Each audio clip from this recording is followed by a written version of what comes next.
Minya Governorate is one of the most important touristic destinations in Egypt. It's 245 kilometers south of Cairo, almost midway between Cairo and Luxor. It combines between five historical ages: the Pharaonic, the Islamic, the Coptic, the Greek, and the Roman. Its quarries has got the finest quality of alabaster. Its borders includes five historical nomes or regions. All these advantages put El Minya on a very distinctive location on the touristic map of Egypt. The original name of Beni Hassan area is Beni Hassan el-Shuruq, or Beni Hassan of the East.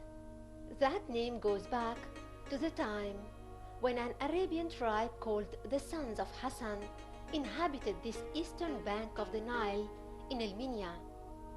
But the history of the place itself is a lot older than that and of great importance.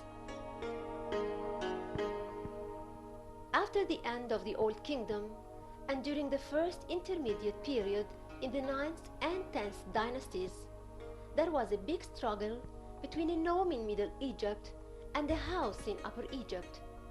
In other words, it was between Ignacia and Thebes. It ended by the victory of one of the Theban houses, which is a house of Mentuhotep II, the founder of the 11th dynasty. The district's governors who witnessed this period played an effective role in that struggle, especially the rulers of the districts of Middle Egypt, including the rulers of nome number 16, the Ibex nome. That gave them the power to talk and act like kings in their districts. This situation continued until the reign of King Sesostris III in 1874 BC, when he reinforced the centralization of the capital in El-Lesht, or Fayoum.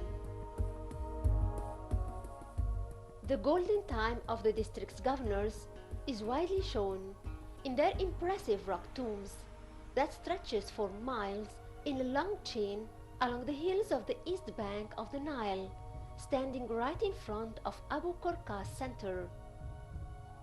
Being this enormous, they form a whole cemetery called Beni Hassan. It is a cemetery of the 16th nome of the Ibex. It's famous for its rock-cut tombs, which date mostly to the Middle Kingdom era. The area comprises 39 tombs, some of which belong to the governors of the Ibex nome. The tombs of Beni Hassan are considered an inclusive record of the life and creeds of its owners, shedding a lot of light on their era. The architectural design of the tombs is basically simple. In most cases, the tomb is composed of one hole, which ceiling rests on few columns. Some of them have a chapel for the statue of the owner, in addition to a burial shaft. As for the art, its artists followed the two schools of realism and perfection, with an emphasis on some of the local characteristics. The walls of Beni Hassan tombs have scenes of everyday life, including wild and river hunting, agricultural scenes, animals grazing, crafts, taxation, sculpture, sports, playing music, and amusing games. There are also funeral scenes, like the deceased's pilgrimage to Abydos, and presenting offerings and scenes of the funeral.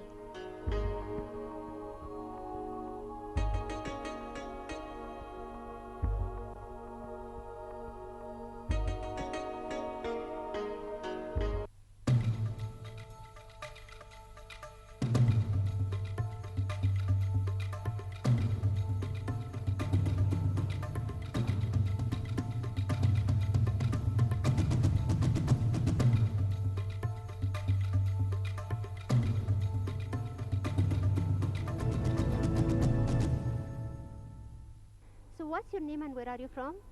My name is Alberto and I come from Spain. Okay, so how did you hear about Egypt? Well, since I was a child, I always dreamed to make this trip. So now, for the first time, I have the opportunity, and I'm very glad to be here. Okay, so what have you seen so far? Yes, I arrived to El Cairo with my friend, and we had the opportunity to visit the city center, Tahrir, and now the Egyptian Museum, and also Kal Khalil, and the outskirts. Nice, Giza. All right, so you've seen quite a bit. Yeah, not bad. Also with Saqqara pyramids.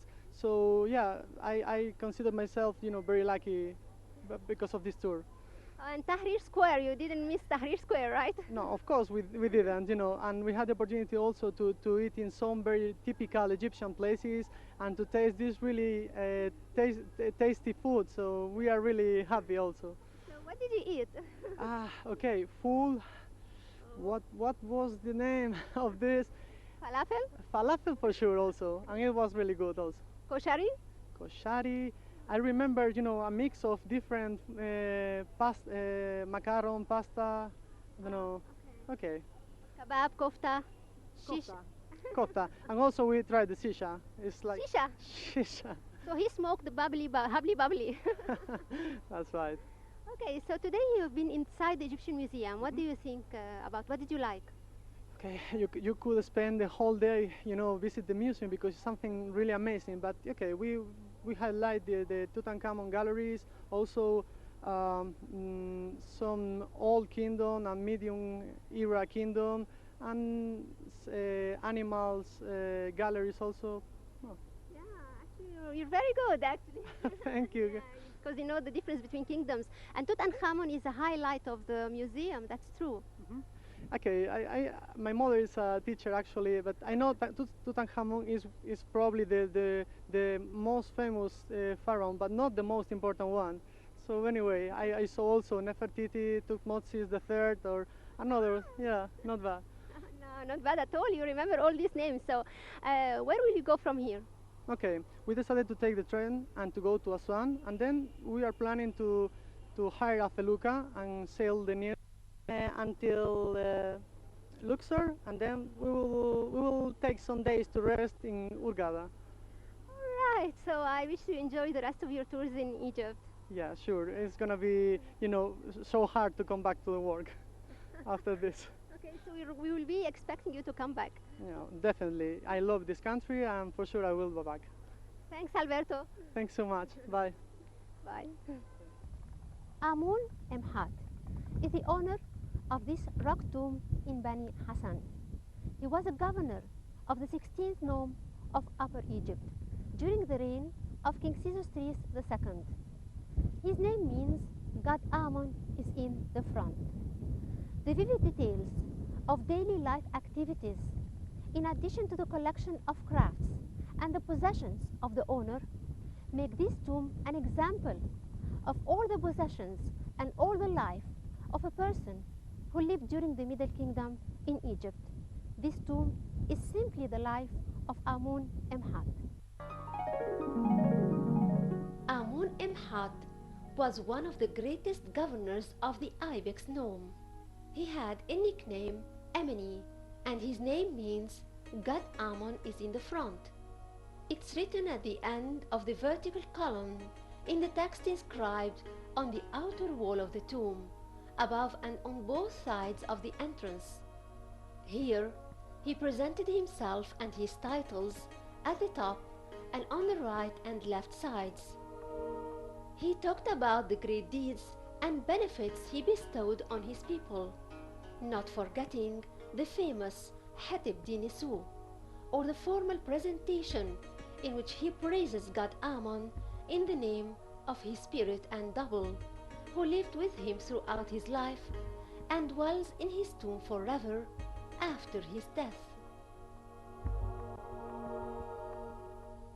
The ceiling of the tomb is vaulted and decorated with geometrical square designs. It attracts the attention with its height that reaches 7 meters.